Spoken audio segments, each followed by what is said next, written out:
5-6 cafés, les fachot tous les matins. Hachem et Shmor ve'Rachem. Il paraît que c'est très bon. Tov. Oh là là. Baruch haba Yigal, Boker Tov. Là, il a fini de construire l'immeuble, c'est pour ça. Boker Tov. Il est en train de construire Hashem l'immeuble. Hashem na'aseh v'natzliach l'agdil Torah ve'adira. Baruch haba Yigal Ekar. Nous sommes aujourd'hui Henri, nous avons commencé. Voilà. On est vendredi aujourd'hui, 23 du mois de octobre et le 10 du mois de Mar Cheshvan, Beshem Hashem Na'aseh v'natzliach. Sans plus tarder, parce que on a commencé un peu tard ce matin, on dédiera ce shiur Bezrat Hashem pour l'élévation de l'âme de Yaakov, Jean-Jacques Ben Myriam, Mishpachat Azulay Alav Shalom, Didier Mordechai Ben Yasmin, Shmuel Sami Ben Elisa, l'Irfoua Shelema Bezrat Hashem de tous les malades d'Israël, Ubich Lalam, de Ubich Lalam, de, juste un instant,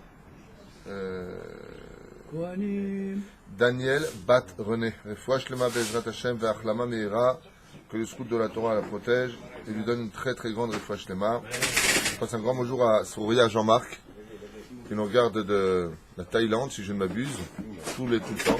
Faites attention, parce qu'on est là.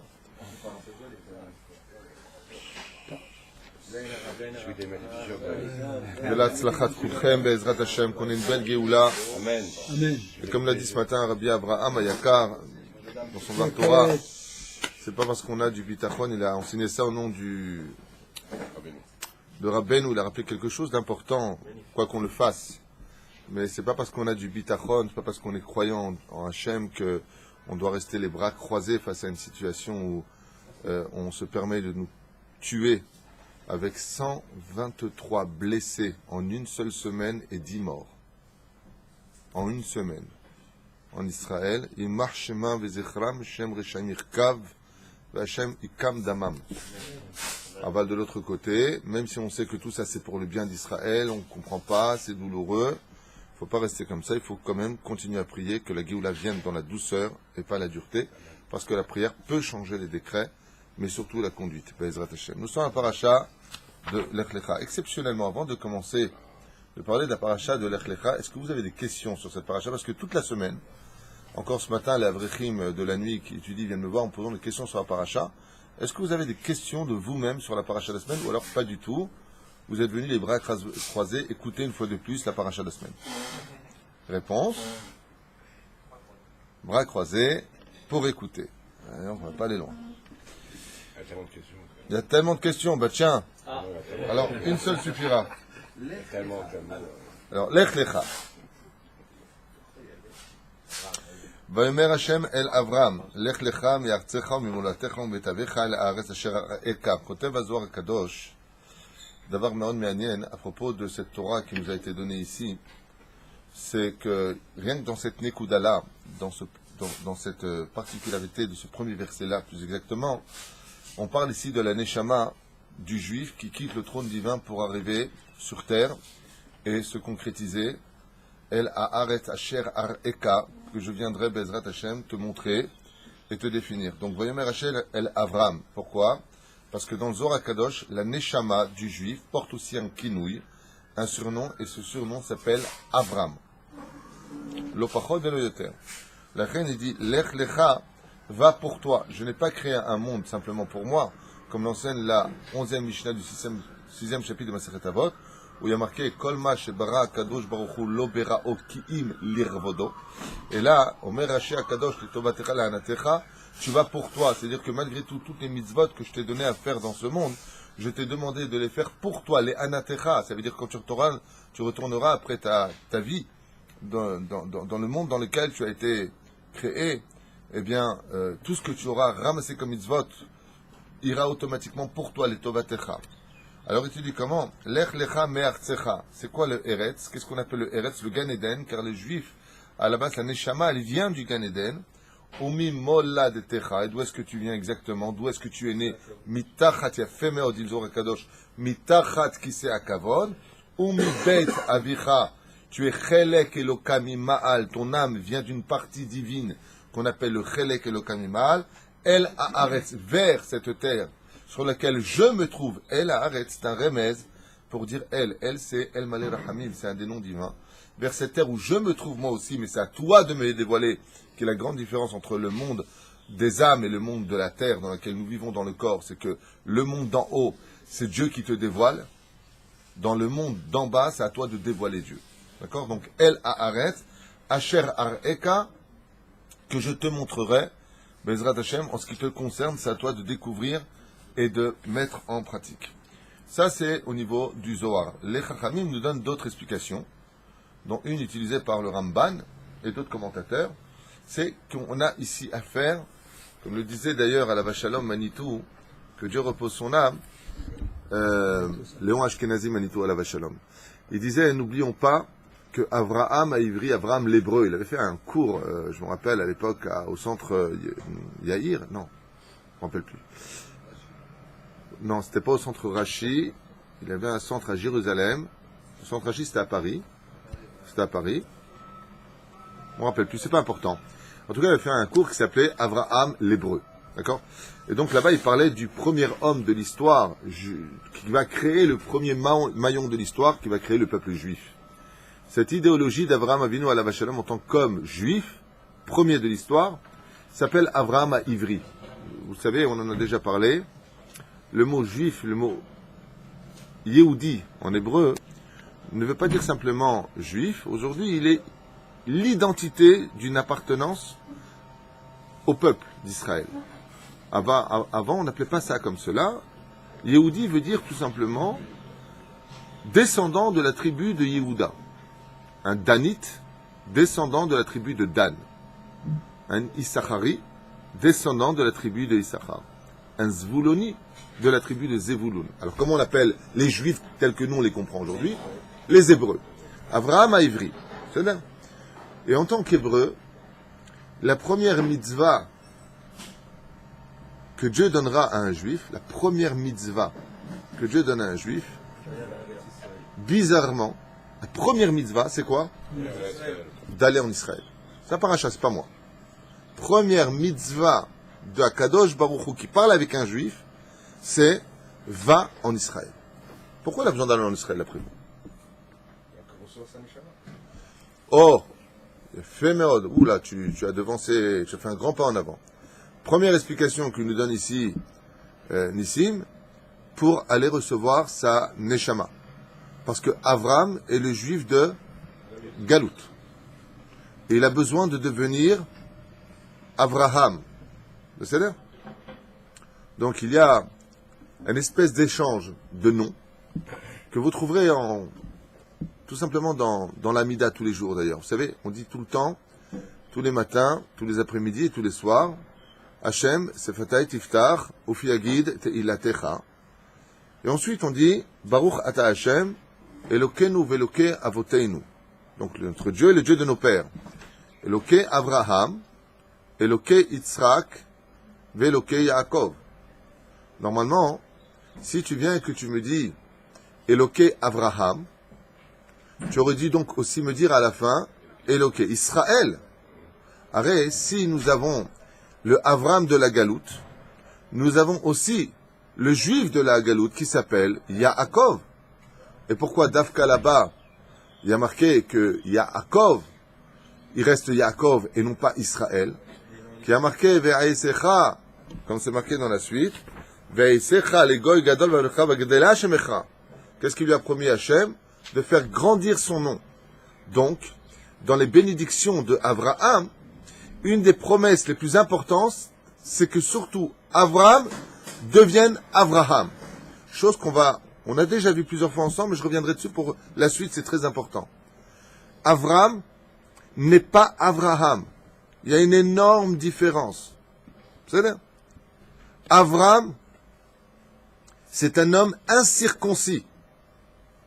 Donc un homme qui ne peut pas comprendre le sod de la Torah, car la Brit Mila permet de comprendre la Torah la Torah orale, dans sa perfection la plus absolue. C'est la clé, la Brit Mila, c'est la clé de la compréhension de la Torah. C'est pour ça que quelqu'un qui n'est pas Shomer Brit Mila, il ne peut pas comprendre la Torah.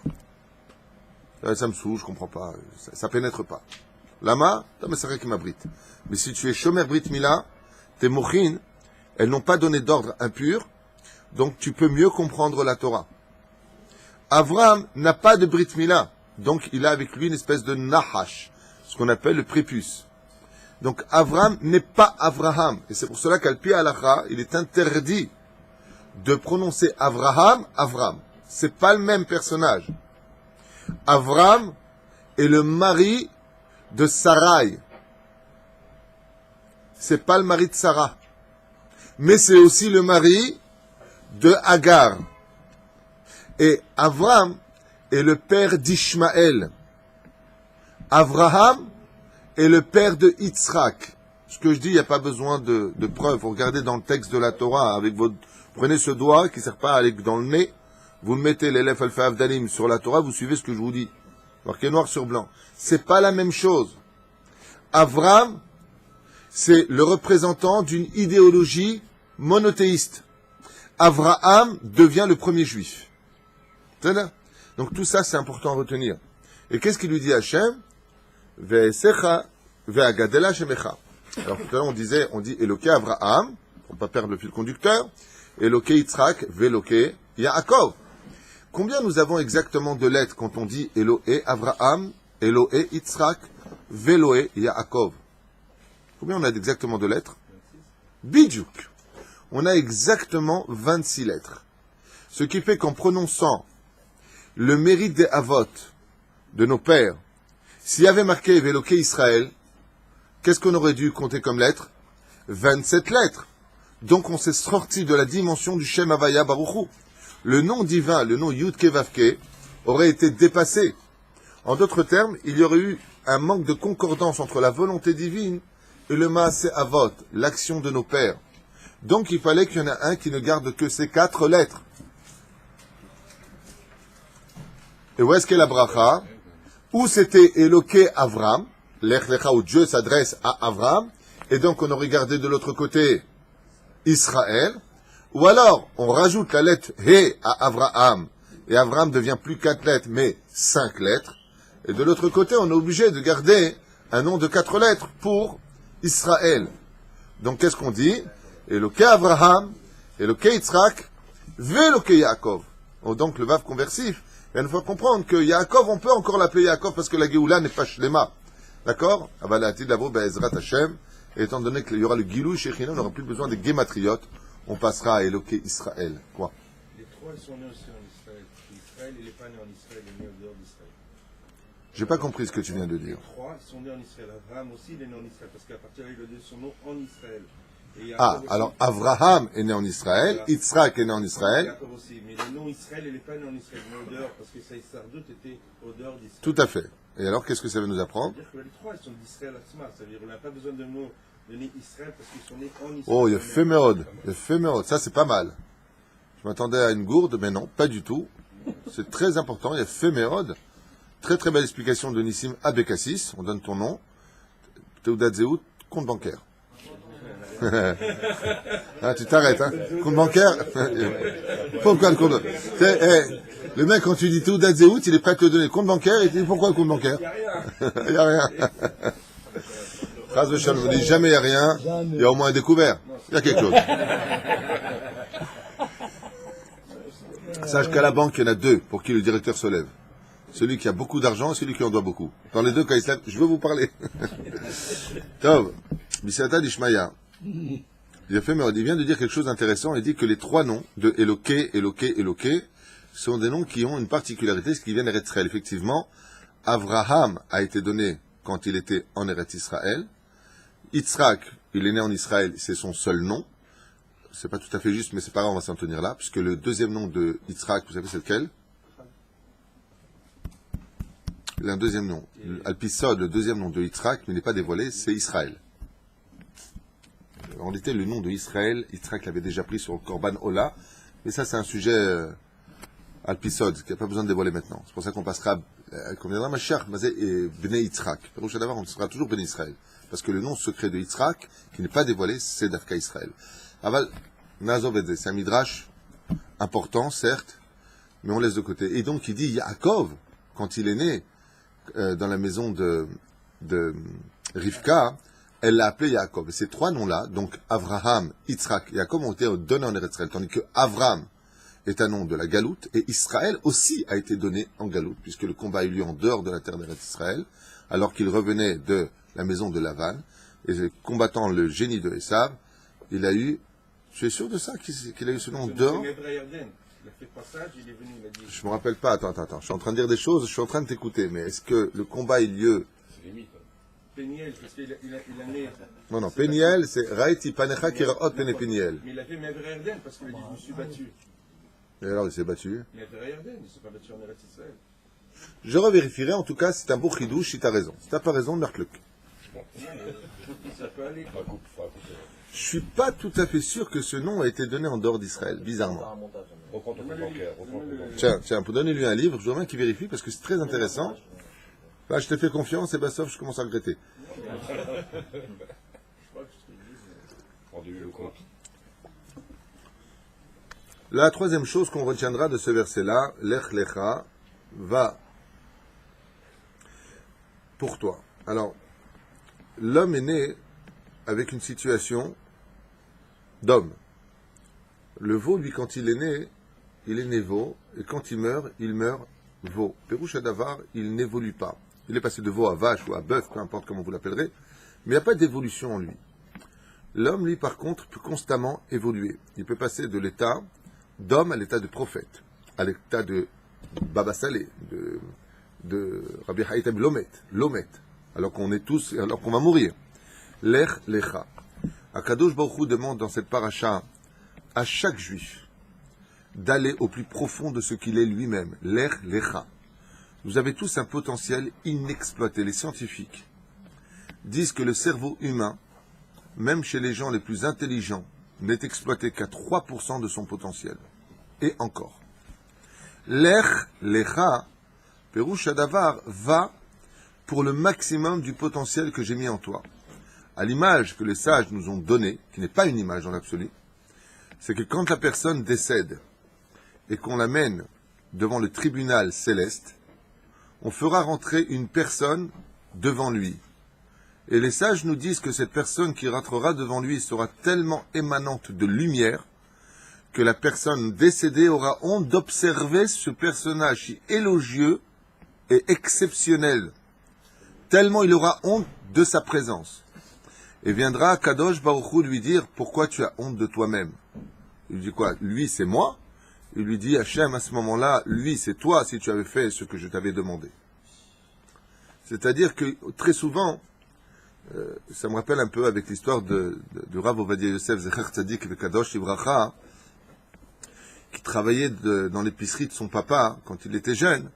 Et Rabbi Yehuda Tzadka Zecher Tzadik de Kadosh Ibracha, il lui a dit, je préfère que moi, je mette les bouteilles sur les étagères et que lui, il aille étudier la Torah. Pourquoi?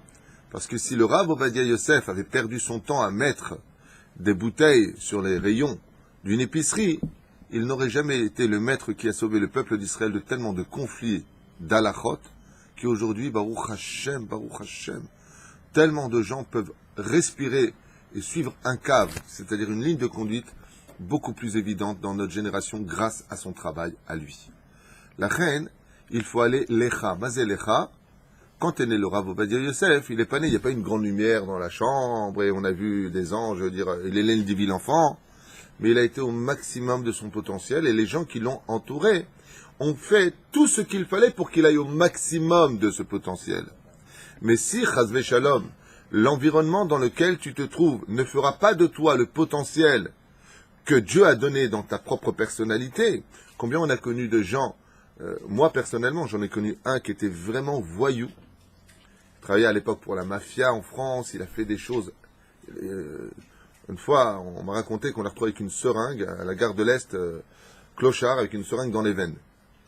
C'est-à-dire, il a fait salir en Eretz Israël, il a fait tchouva, il s'est renforcé, il est rentré après en yeshiva, il a étudié pendant 3 ans, ensuite il est rentré dans un kollel, et aujourd'hui, grâce à Dieu, il a déjà fini pratiquement le Shas, Tour, Shulchan Aruch, Rabbanout, marié, des enfants.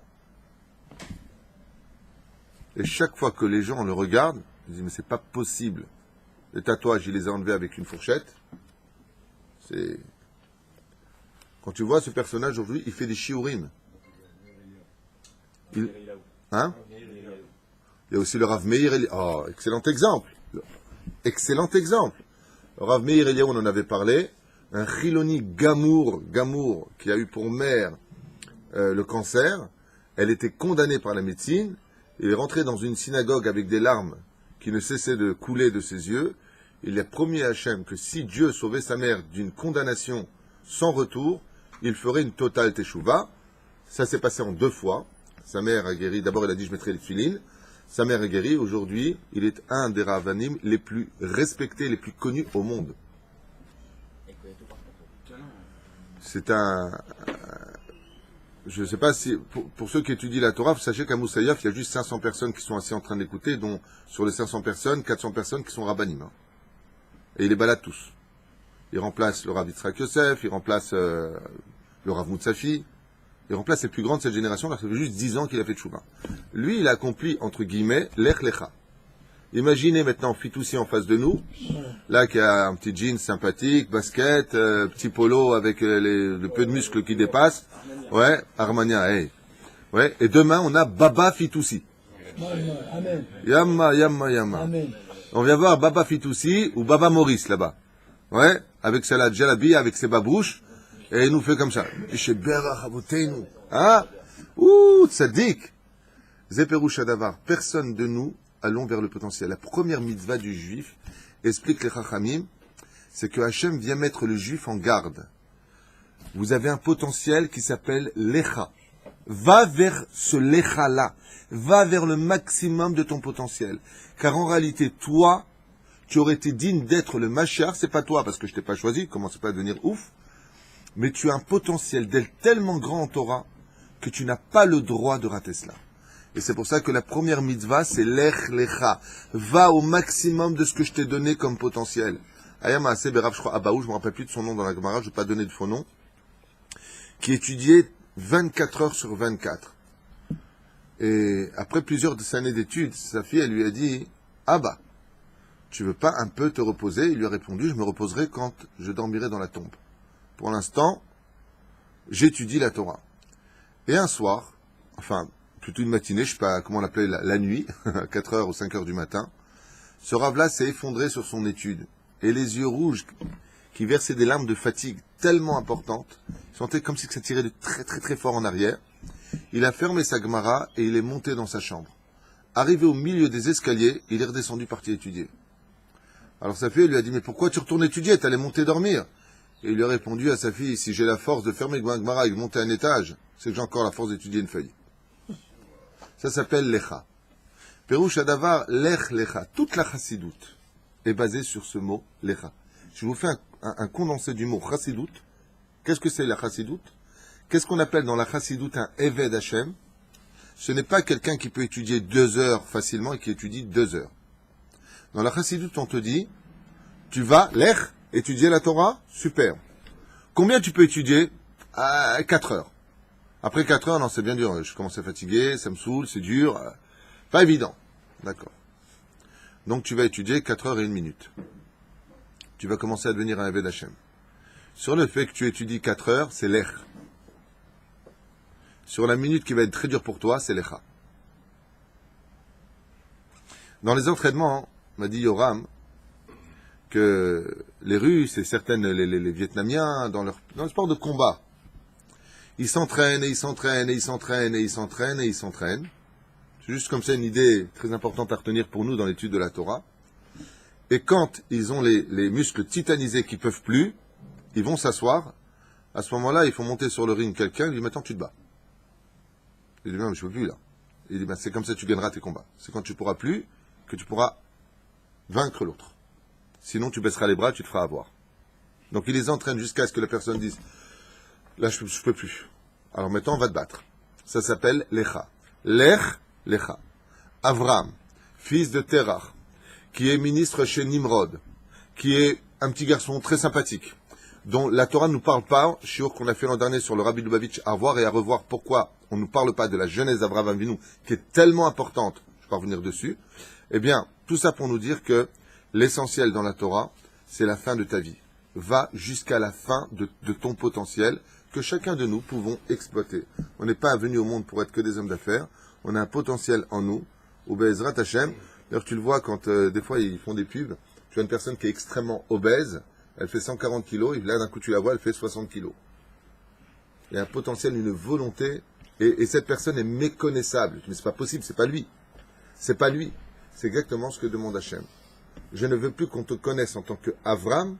Je veux qu'on te reconnaisse comme un nouveau personnage qui va venir d'une nouvelle naissance, ce qu'on appelle Avraham. J'avais expliqué dans la vie de Chaim Oharan, la vie de Rabbi Nachman de Breslev, qu'à la fin de sa vie, Rabbi Nachman de Breslev disait qu'au fur et à mesure de son travail d'Avodat Hashem, de travailler pour Dieu, qu'il était capable de changer en une journée son personnage et de monter à des degrés plus élevés. Et à la fin de sa vie, juste avant de mourir, il disait, il me faut une seule seconde pour atteindre les sphères les plus élevées des mondes d'en haut. Tellement j'ai travaillé sur ma personne. Il aurait pu s'appeler, salut Nachman, ça va? Mais il est devenu Rabbeinu Nachman mi Breslev. Moshe. Il aurait pu finir prince d'Égypte. On aurait fait un très beau film. Et Moshe épousa Nefertiti, et il eut plein d'enfants, et il a été enterré tout en Camon dans une des pyramides. Non. Il est devenu Moshe Rabbeinu. Yehuda, on aurait pu l'appeler Yehuda, Yehuda Anassi. Tiens, on va le nommer Nassi parce qu'il vient de la dynastie des Rabban Shimon ben Gamiel. Non, il est devenu Rabbeinu Akadosh. Ce n'est plus le même personnage. On parle de Rabbeinu Akadosh. C'est là.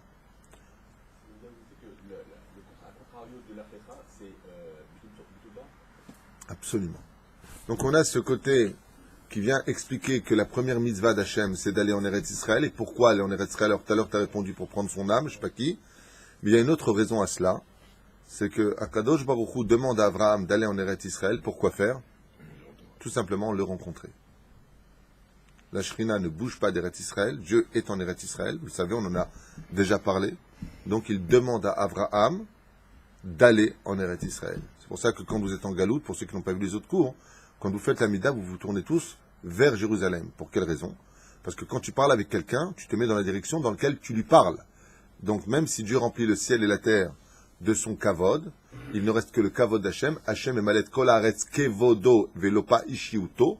Ce n'est pas Dieu lui-même et son respect, comme on dit d'ailleurs en hébreu, c'est très beau. Lamrot she'eneno kevodo nimtza. Même s'il n'est pas parmi nous, son honneur est parmi nous. Ça, c'est la terre qui est remplie de l'honneur de Dieu. Mais Dieu, il est où? Qui est né Hachem, Rishit Hashana, Bacharet Hashana, il est en Eretz Israël. La reine, Dieu lui dit, Lech Lecha, viens me voir. En fin de compte, Dieu, il lui dit maintenant, on sort de cette situation, viens me voir, j'ai besoin de te parler. Donc il va vers où? Vers Eretz Israël. Mais c'est là. Yofi. On va essayer un petit peu d'avancer, même s'il y a encore beaucoup de choses à dire à propos de ce verset-là. Ve'yisecha legoy gadol, va'barcha v'gadala shemecha, ve'eye beracha b'alecha v'barcha v'kalecha ha'orom v'lechu becha kol mishpechot ha'adama. Et ainsi donc se créeront de toi toutes les mishpechot ha'adama. Une promesse ici qui demande réflexion, on en avait aussi parlé, je crois, à propos de l'idéologie d'Avraham Avinu. Vous savez qu'Avraham est la réincarnation d'Adam Arishon, et qu'en tant que tel, il est venu réparer le monde. Seulement, le laps de temps que demandera Avraham pour la réparation du monde est un laps de temps qui s'adresse justement à ce que nous définissons comme Mishpechot ha'adama. La première fois qu'on voit le mot Mishpechot, les familles des nations, c'est à l'époque de Noach. La malédiction qui s'en viendra par la suite à propos de la tour de Babel, c'est que justement il y aura un bilboul dans les Mishpechot ha'adama. Je m'explique clairement. À l'époque de Noach, Rashi dit qu'il n'y avait qu'une seule langue qui était parlée. C'était l'hébreu. Il y a une marloquette. Il y en a qui disent que c'est d'araméen, il y en a qui disent que c'était l'hébreu. Peu importe. À propos de cet hébreu, dans le texte de la Torah, on nous dit bien les Mishpechotam ou les Leshonam. Et c'est quoi les Leshonam? Chacun sa famille et chacun sa langue. Avant la tour de Babel. Dans la Torah elle-même. Donc, chacun parlait sa propre langue. Mais la langue universelle, ça contredit par Rashi, était l'hébreu. Qui safa achat. Dans le monde, il y a une langue qui est essentiellement parlée par les Arabes, les Allemands, les Français, les Hébreux, qui vous voulez, c'est l'anglais. Elle reste pour l'instant la langue internationale. C'est là. Mais ça ne veut pas dire qu'il n'y a que cette langue. Alors, par la suite, qu'est-ce qui s'est passé pour la tour de Babel? Bilbel lahem et leshonam. Ça veut dire quoi? C'est pas simplement, contrairement à ce qu'on pense, c'est pas que Dieu a inventé des nouvelles langues, qu'ils parlaient tous la même langue et d'un coup il a parlé le suédois, l'autre il a répondu en flamand. C'est pas du tout ça que ça veut dire. Ça veut dire que dans les familles, les uns ont commencé à parler la langue des autres. Et donc là, ils ne se comprenaient plus. Le but d'Abraham était de reconstituer les Mishpechot Adama. C'est pour cela que quand les pays ont été créés, l'Éthiopie s'appelle comment dans la Torah? Cush. Qui a créé l'Éthiopie? Cush. Qui est Cush? Descendant de Canaan. Donc vous voyez bien que chaque pays portait le nom de celui qui l'a créé. Et donc, si celui qui l'a créé est parti avec sa femme, tous les indigènes de ce pays, c'était qui? Un peuple ou une famille? Une famille. C'est là qu'a été la malédiction. La malédiction d'Hachem a été de mélanger les peuples dans les familles. Abraham Avinu, il lui dit ici, nous allons reconstituer, maintenant qu'on parle de monothéisme, on va reconstituer les familles dans les nations du monde. Donc vous voyez que dans la Torah, les pays cosmopolites, c'est un problème. Il faut absolument que pour que le monde soit géré, ce n'est pas du racisme, ni du narcissisme, pas du tout. Mais il faut que pour que les choses soient claires, ça ne veut pas dire que tu ne peux pas visiter les autres pays, ça ne veut pas dire que tu ne peux pas aller dans un pays. Mais si les choses ne sont pas rangées chaque chose dans sa place, Zélotov.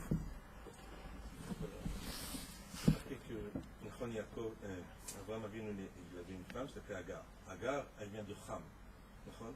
Oui. Alors pourquoi on dit qu'Ismaël c'est un Chémite et pas il est de Ham, c'est un arabe. Ça veut dire il vient du pays égyptien. Ishmaël, il vient de Agar. Ishmaël, je voudrais juste répondre, ne vient pas du tout des Sémitiques. Vous confondez tout. Il vient de Ham. Il n'a rien à voir avec les Sémites. Où est-ce que tu vois que Ishmaël est appelé Sémite? Les gens, ils ne s'étudient pas l'histoire. Qu'est-ce que je fasse? Les Sémitiques ont été pris de deux notions, de la Babylonie, d'accord? Mais les Sémitiques viennent uniquement de Shem. C'est là. Ils viennent écouter l'Abraham, ça qui veut dire. C'est là à côté, c'est pas la cible. Aval. D'ailleurs, j'aimerais juste te finir pour ta réflexion. Antisémite ne veut pas dire anti-arabe. Antisémite veut dire uniquement anti-juif. Parce que les sémites viennent de Shem, et Shem était le rave de Avraham Avinu. C'est celui qui a produit donc le monothéisme par le biais de l'étude de la Torah à ses élèves. Il a été le rave de Avraham, de Yitzhak et de Yaakov. C'est là. Aval, les Ishmaélim ne sont pas des sémites. Non, ils sont descendants de Ham, tout à fait. Agar était la fille de Pharaon, et Pharaon est un descendant direct de Ham. C'est là. Donc il n'y a pas de rapport avec les sémites, juste pour l'histoire.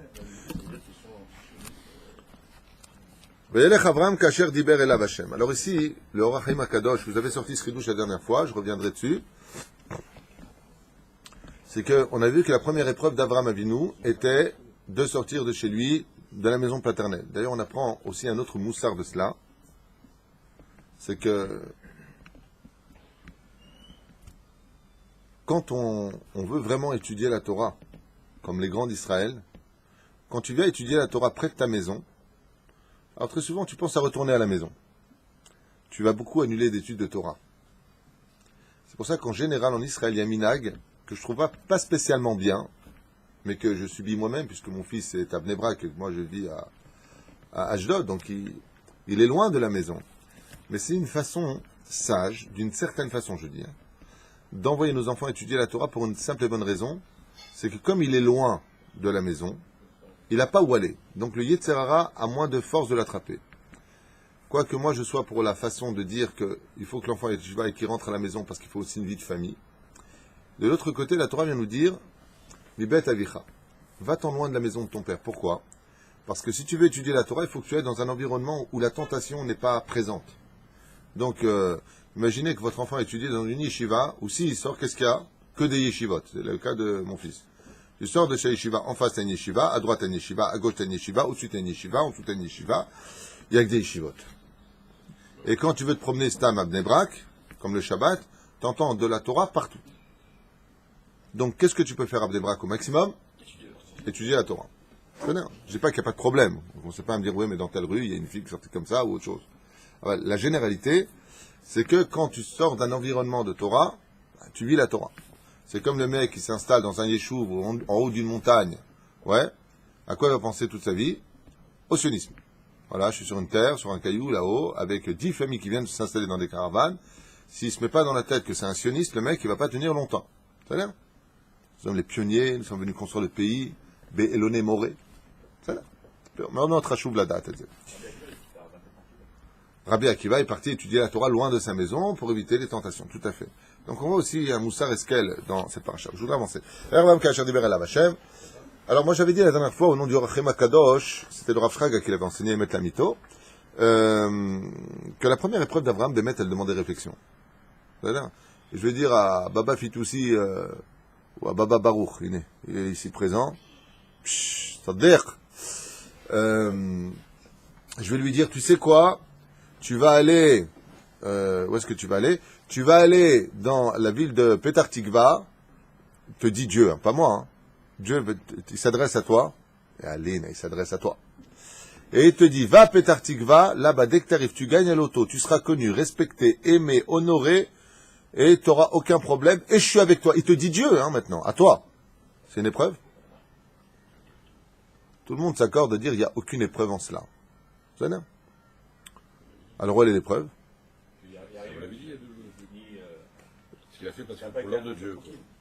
Il a fait pour l'ordre de Dieu. Ka'asher tiva Hashem, on a vu là-bas qu'en réalité Abraham Avinu a éliminé de ses mochines, de sa pensée, qu'il devait partir parce que Dieu allait lui faire des hatavot, et il a pris Hashem pour ne pas voir ces hatavot. Comme c'est marqué ici, va yelech Avram ka'asher diber elav Hashem, va yelech ito Lot ve Avram bechule bechule. Alors, maintenant je voudrais un petit peu avancer. On a vu qu'Avram Avinu, la première épreuve était, comme le dit le Rachem Kadosh, Shalach leshem shamaim. On ne vient pas en Eretz Israël parce qu'Israël est un refuge. Il ne vient pas en Eretz Israël parce que là-bas, on va déplacer les problèmes qu'on avait en France. On vient en Eretz Israël parce que c'est une mitzvah d'y vivre et j'attends rien d'Eretz Israël. Je suis venu donner à Israël. Je suis pas venu prendre quelque chose d'Israël. C'est ça? Je crois qu'elle te donne tellement, ceci étant. Et là-bas, on nous dit, va yelech ito Lot ve Avram ben chamesh v'shivim shana betzeto me Haran. Juste un instant, je voudrais voir quelque chose ici.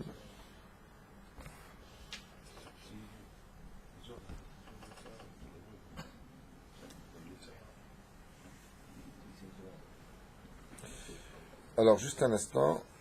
Quel?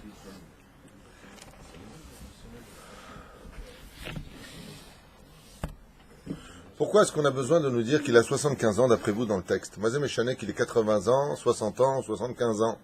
Maïnaf Kamina, l'explication vous connaissez, parce qu'il est mort à 175 ans. Et l'Echlecha, c'est Gematria 100 ans.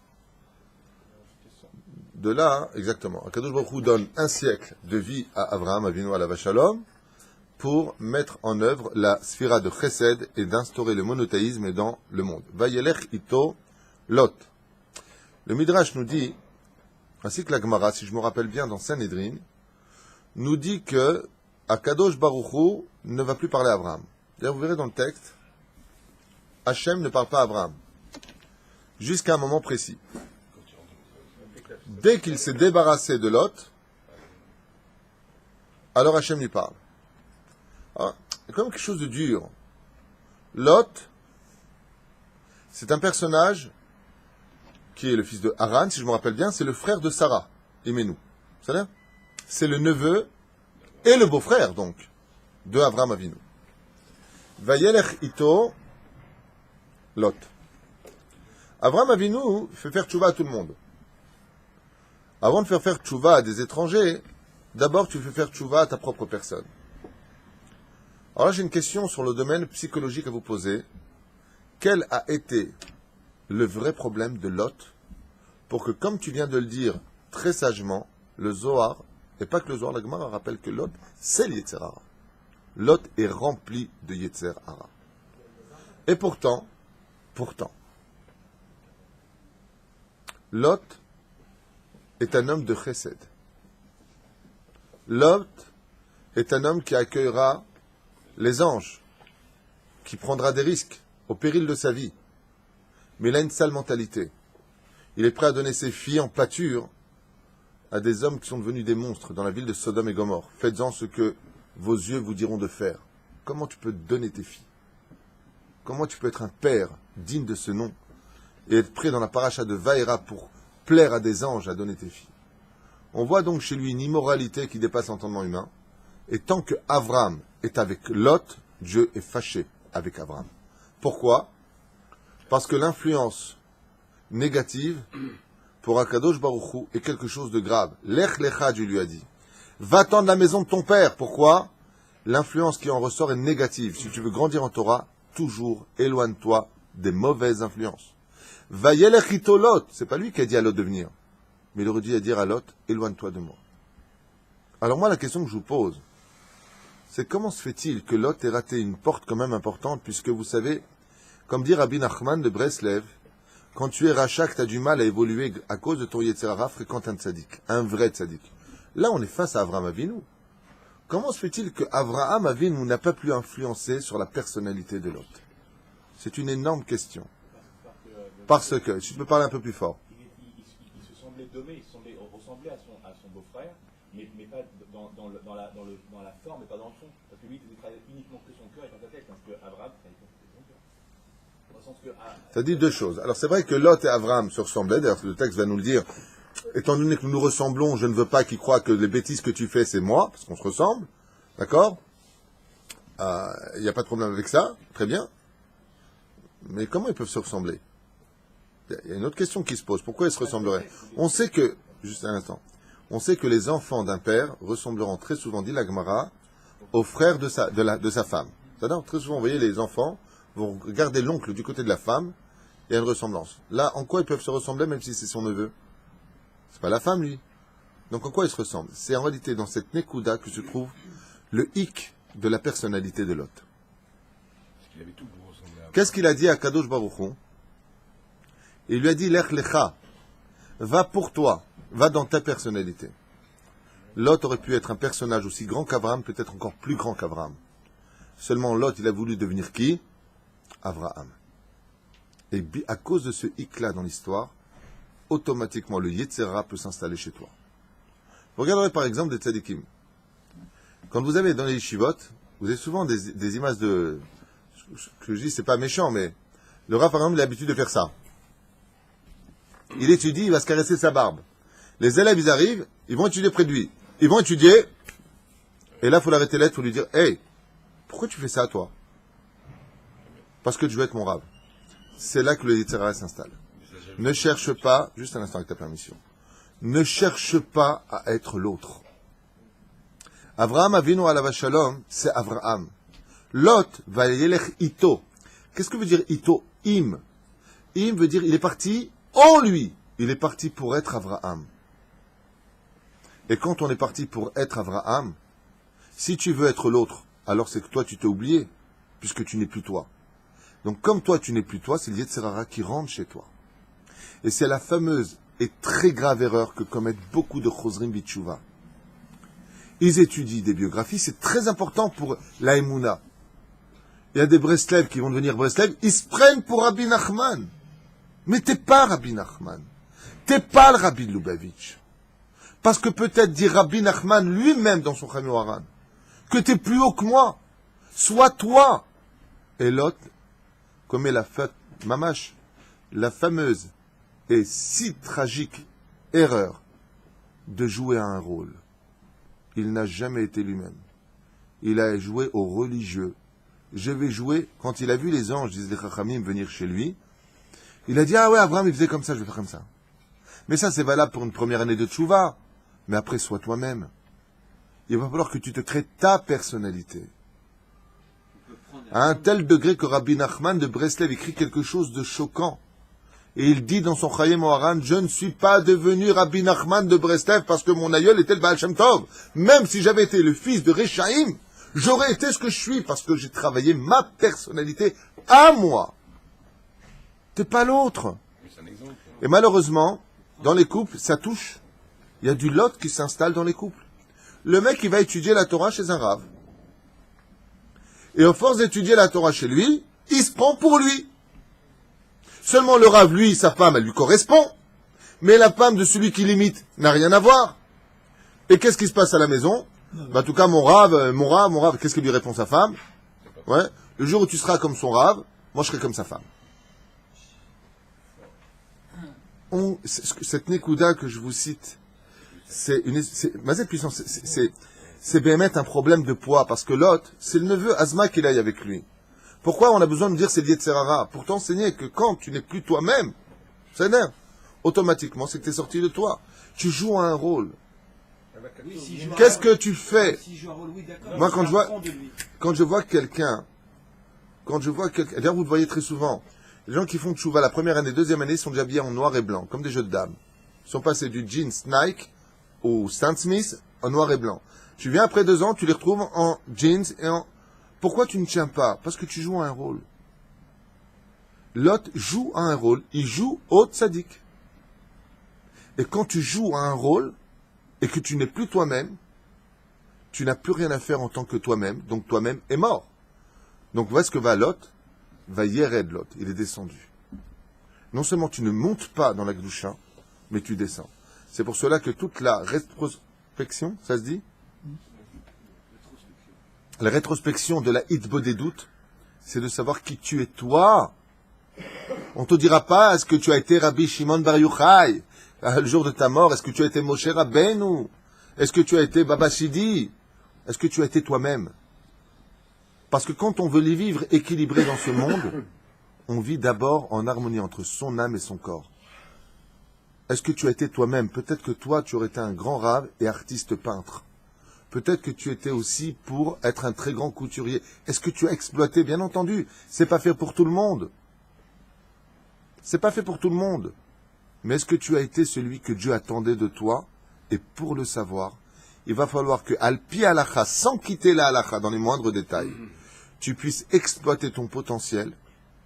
Parce que si tu quittes la halacha, le mec il dit, en fin de compte, j'étais fait pour avoir plein de boîtes de nuit. Je kiffe, je bois de la vodka, j'ai des meufs, je suis heureux. Non! Si c'est pas al-pi halacha, c'est automatiquement le mauvais chemin. Tout ce qui contredit la halacha, c'est pas la Torah. Hein? Parce que le mot minhag, c'est l'itnaeg, se comporter comme. Alors, peut-être qu'il ne faut pas faire comme son minhag, il a de faire comme la halacha. Tant que le minhag ne contredit pas réellement la halacha, c'est minhag yafé mitnat itnagut, comportement. Sinon, j'ai pas fini, sinon c'est les lettres du mot geinam. C'est exactement ce que je veux dire. À partir du moment où la itnagut, la conduite de l'homme va à l'opposé de ce qu'enseigne la Torah, ce n'est plus un bon minhag, c'est plus une bonne itnagut, c'est du geinam. Alors le minhag de son rab, c'est un bon minhag. Tout à fait. L'itnagut chez l'arabe, il faut... Non, l'enseignement du Rav, mais pas lui. Le minago chez le rabo, c'est minago, c'est vous. Il y a des Non. comportements qu'on peut adopter du rap. Ne confondez pas tout. Non, je comprends pas, j'essaie de se décader de ça.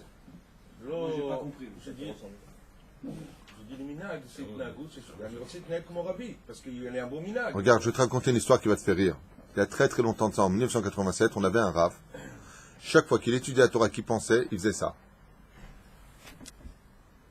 Il se grattait le nez. Et un élève, il était fou de lui. Quand il montait étudier dans le Beth Midrash, chaque fois qu'on lui posait une question, il faisait ça. J'ai été le voir un jour, je lui ai dit, pourquoi tu fais ça? Il me dit, c'est une ségoula pour comprendre l'étude de la Torah. C'est comme ça que fait le Rav. Maintenant, moi, je connais très bien le Rav. J'ai été voir le Rav. Je suis blata, moi. Je vois le Rav. Là-bas, quand vous étudiez, vous faites ça. Il dit, non, parce que j'ai un poil que j'arrive pas à enlever. Et à chaque fois que j'enlève, je coupe, il repousse. Et l'autre, il vient, il croit que c'est une ségoula. Adam, l'eau, il est débile. L'eau, il est débile.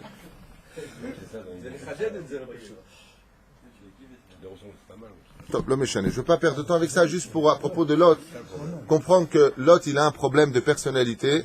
C'est que, justement, comme il n'arrive pas, et vous allez comprendre la suite, comment les plans divins sont magnifiques, comment la Torah est belle, qu'est-ce qu'on a le mérite d'être juif. Merci Hachem de m'avoir fait juif. Merci Hachem de m'avoir donné la Torah. Rabota, écoutez bien. Quelle sera la suite de la vie de Lot? Lot, il arrive, il n'a jamais été juge, il se place en tant que juge. Comme il n'est plus avec Abraham Avinu, il se veut en tête de liste parce qu'il sait qu'Abraham sera en tête de liste et Lot deviendra le juge suprême de la ville de Sodome et Gomorrhe. Mais comment finit la vie de Lot? Comment on quitte Lot dans la Torah? Il va avec sa propre progéniture. Il ira avec ses 2 filles, Moab et Ammon. Qu'est-ce qu'il a voulu dire Hachem à Lot? Il lui a dit, toute ta vie, tu as cherché à l'extérieur de toi des réponses. alors que de toi, la plus belle étincelle de la venue du Mashiach Parut à Moavia, ta petite descendance est venue de ta propre descendance, de tes propres reins. C'est toi qui avais en réalité chez toi la plus grande des lumières. Et toi, tu l'as cherché partout, sauf chez toi. Voilà ce que vient lui dire Akadosh Baruch Hu à Lot. C'est pas Minastam qui va avec ses propres filles à lui. C'est pour lui avoir dire, qu'est-ce que tu cherches tout le temps à l'extérieur, le regard des autres. En toi, il y a une telle lumière que tu n'avais pas besoin de la chercher à l'extérieur. C'est ça la leçon de morale. Après Lot, on l'oublie dans la Torah. Ça y est, m'explique. De toi venait le bonheur. Et c'est très souvent ce qui arrive sur le domaine psychologique. On va en boîte, on va dans des bouts, on passe d'une fille à une fille, on fume n'importe quoi, on boit n'importe quoi, pensant que toujours à l'extérieur de nous, il faut faire entrer un bonheur qui vient de l'extérieur vers l'intérieur. Alors que pas du tout. Quand tu vas voir un tzaddik, Rabbi Moshe Ederi Zecher Tzaddik Kadosh Bracha, je vous promets un truc, quand t'allais mal, t'étais pas bien, tu t'asseyais à côté de lui, t'allais bien. Tu t'asseyais à côté du tzaddik, tu vas voir le Rabbi Lubavitch. Ma mère m'a raconté à la Vache Shalom que quand elle avait vu le Rabbi Lubavitch, elle avait beaucoup de problèmes à l'époque, c'est pas qu'on n'en a pas encore aujourd'hui, grâce à Dieu on a tous notre lot de problèmes, mais elle m'a dit rien que de l'avoir vu, tu oublies tous tes problèmes. Elle m'a dit, je l'ai vu devant moi, tous les problèmes sont partis. Tu vas à Ouman, le mec il part triplé de dettes, il est mal, comme tous les Bressev qui y vont, ils s'endettent à mourir pour aller là-bas. Ils vont chez Rabbeinu, tous les soucis partent. Et qu'est-ce qui t'a donné le tzaddik? De son intériorité vers l'extériorité. Tandis que l'autre lui cherchait le bonheur extérieur pour les intérioriser. Merci. Ça revient après. C'est pour ça que ça ne tient pas. Comme, Quand c'est toi qui es capable, comme c'est toi, exactement, comme c'est toi qui es capable, ouais, quand c'est toi qui es capable d'extérioriser, alors c'est que tu te construis. Et tu n'as pas besoin d'être un génie pour ça.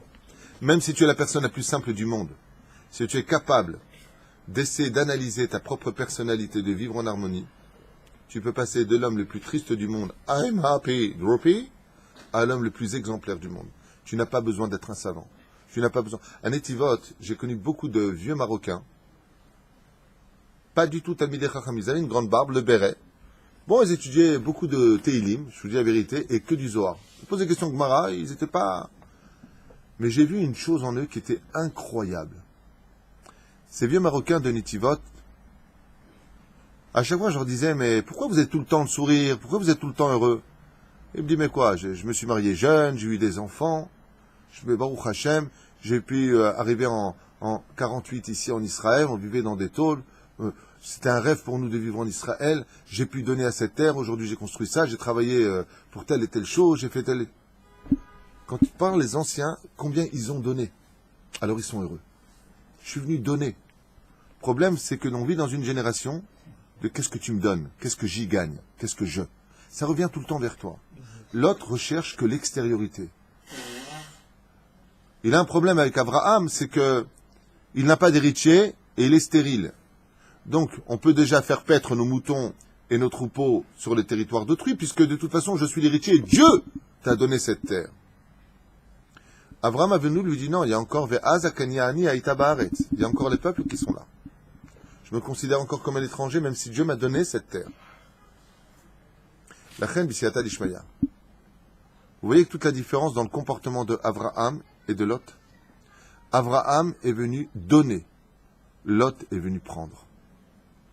C'est toute la différence. Comment on continue à prendre? Si on a vu le Rav et qui nous a enlevé sur le moment tous nos soucis, mais les soucis ça existent, mais comment on arrive à recontinuer cette chose-là et la continuer pendant toute l'année? Parce qu'on l'a vu. Parce que le Rav va te faire comprendre deux choses. La première, c'est qu'il n'y a pas de désespoir. Et la deuxième, c'est combien Hachem t'aime. Moi, j'ai eu un cas d'un homme qui est venu me parler ici dans ce Beth Midrash, il y a à peu près 7 ans, au début de la création de cet endroit. Et il m'a raconté tous les péchés qu'il a fait. Voilà, j'ai fait ça. Il y avait le Rav Chaim Pirzon à l'époque, qui était ici.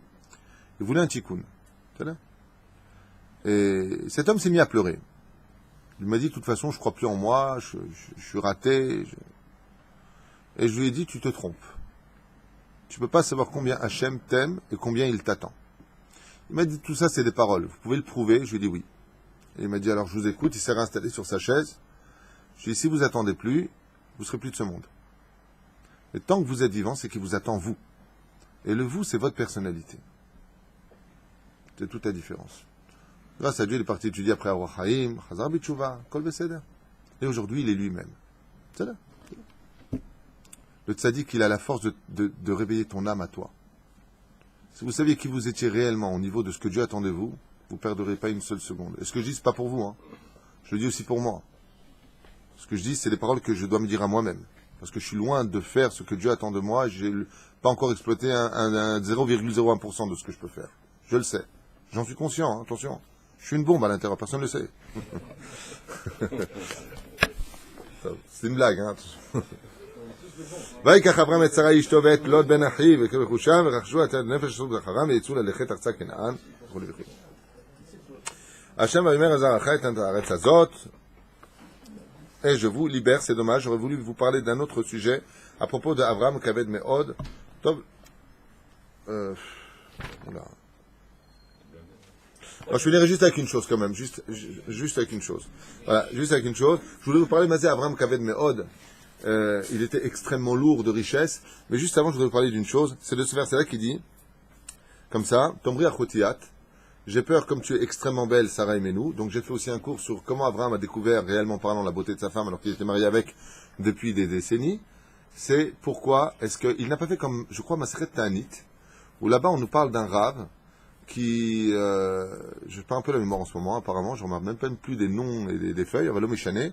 C'est un rave qui avait épousé une femme qui était chum, alors vraiment chum, quand tu la vois, tu perdais l'appétit. Hein? Non. Non, Rabbi Chia, il avait une femme qui était dure. Non, laisse-moi finir. Comment tu dis? Mary, oui, peut-être, je ne me rappelle plus des noms. L'homme échané, l'idée est la suivante. Il avait une femme qui était moche, mais alors moche comme pas possible, et elle était très malheureuse. À chaque fois, il essaie de te maquiller un petit peu, il dit, j'y arrive pas, dès que je me regarde, j'ai envie de vomir. Qu'est-ce qu'il a fait? Lui, il est parti voir son rave. Il a dit, voilà, j'ai un problème à la maison, ma femme est très... Il lui a dit, je sais. Non, mais elle est vraiment... Il a dit, j'ai vu une fois, elle n'a pas été gâtée par la nature. Il dit, gros arabe, il y a cette fille-là, le titiaper aura. Et que sa peau, que tout s'améliore chez elle. Le rave, qu'est-ce qu'il a fait? Yiraton milifne boré olam, chez titiaper Aïcha. Yiraton, que plus au ciel, que à cause du fasse un miracle, que Bémet, son visage, devienne beau. Et elle est passée de Hlikam Shuma à Mziane. Ouh, elle est devenue belle comme le jour. Maintenant, elle, depuis qu'elle est devenue belle, elle est partie voir son mari. Chérie, tu sais le maquillage, tu m'as mis, j'ai fini. Il rentre chez lui à la maison. Anisha, t'es où? Je suis au canyon, je suis avec des copines, je suis en train de manger au café grec, Il est parti voir son mari, il dit, gros arabe, il dit, Kamakara, vous pouvez la rendre comme elle était avant? Avant, elle était tout le temps à la maison, j'étais tranquille. Elle était là, je pouvais manger, je pouvais parler avec elle. Depuis qu'elle est devenue belle, elle est sur les pubs, sur les machins. Je la vois plus, j'ai plus de femme. Qu'est-ce qu'il a fait le rab? Il a dit, Yaratson, Chitiye Machaïta Berishona. Votre femme, elle est redevenue Flikam Shuma. Et elle était à la maison. Jusqu'à là, raconte l'histoire. Alors, Chachami pose une question énorme ici. Il dit à Abraham Avinu, au lieu de cacher Sarah, pourquoi est-ce qu'il n'a pas pris Hachem? Ribono Shelolam, ma femme est super belle. Le temps que j'aille en Égypte, tu lui fais lécher les muscles du visage. Et là, les Égyptiens, ils vont la voir. Et bon, vous passez directement. Il dit, Marasifou, pourquoi tu n'as pas pris Hachem? C'est la question que je vais vous poser, vous finir avec ça, pour vous libérer. Lama, puisqu'on va, la Gemara nous dit que les Chachamim, ils étaient capables de prier pour la beauté ou moins beau. Abraham, il ne s'est pas prié. Arrête, la Torah nous confirme qu'Abraham est le plus grand, le plus merveilleux des prieurs sur terre. De ce qu'on apprend avec Abimelech. Lech le Abraham, qui ish navi ou vitpalel ba'adecha. Va chez Abraham, il priera pour toi car il est prophète. Donc Abraham, il sait prier. Pourquoi il ne prie pas pour Sarah? C'est pas un miracle de prier, c'est un devoir. Ça faisait partie d'une épreuve. Non, c'est devenu une épreuve. Il savait pas qu'elle était belle. Oh, vous êtes bête ou quoi? C'est marqué dans le texte, c'est marqué... Non, Atayadati. Non, allô? Atayadati, c'est avant qu'il arrive. C'est avant qu'il arrive en Égypte. Il avait peur de prier. Ça, c'est autre chose. Ça, c'est après quand il sort d'Égypte. Pas avant. Là, on est dans l'esclave où il rentre dans la frontière égyptienne. C'est pas un esclave moche? Non, mais s'il prie pour qu'elle soit Il a vilaine, dit qu'il n'y avait pas de canyon. il a peur qu'après. Ah, parce qu'il n'y avait pas de canyon à l'époque pour y aller, donc... Non, mais que chez El Kelim Naïm, il ne doit pas changer une beauté. La réponse se trouve en réalité chez Moshe Rabbeinu. Dans les 10 plaies, Henri, prends tes cachets, chérie. Calme-toi. Aaron, appelez-moi. Aaron. À l'époque des 10 plaies, vous vous rappelez ce qui se passait en Égypte? Quand Pharaon appelait Moshe, lui disait « Arrête, parle à ton Dieu qu'il arrête la plaie ». Qu'est-ce que faisait Moshe Rabbeinu sur place? Sortez de la vie. Il sortait pas de la ville. Il sortait pas du palais. Il faisait quoi, Moshe Rabbeinu? Mais où? Vous n'avez pas vu Rashi, vous n'avez pas vu les commentateurs? Quoi, toutes ces années vous étudiez, vous ne voyez pas. Où est-ce qu'il sortait, Moshe Rabbeinu? Il sortait du pays d'Égypte. Il ne priait pas en Égypte. C'est pour ça que Rashi intervient et dit Vaishma et Naakatam. Il a entendu les cris des Hébreux. Qu'est-ce qu'il y a marqué dans les commentaires? C'est la moiteur des mains de l'esclavage qui a crié devant Dieu.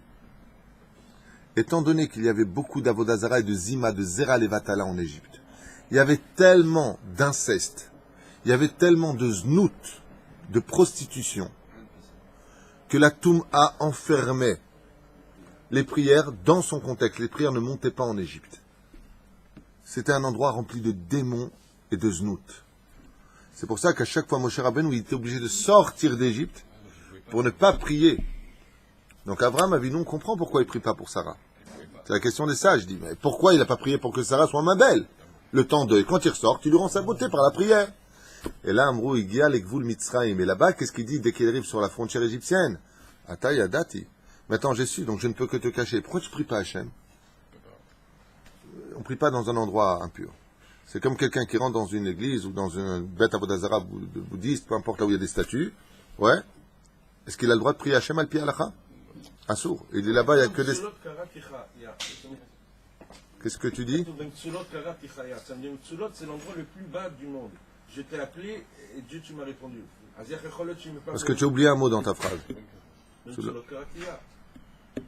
Yam. Tu as juste oublié le mot yam. Non, c'est pas la même chose. Il n'y a pas de mer en Égypte, Tzadik. Il y a juste le Nil. Non. Mais c'est l'autre yam. C'est bien. Au fond de la mer, je t'ai appelé. La mer est à Migvé. C'est Besséder. Il n'y a pas d'Avodazar là-bas. 1-0 là-bas au centre. Kol Touv. 10 à 0. Shabbat Shalom.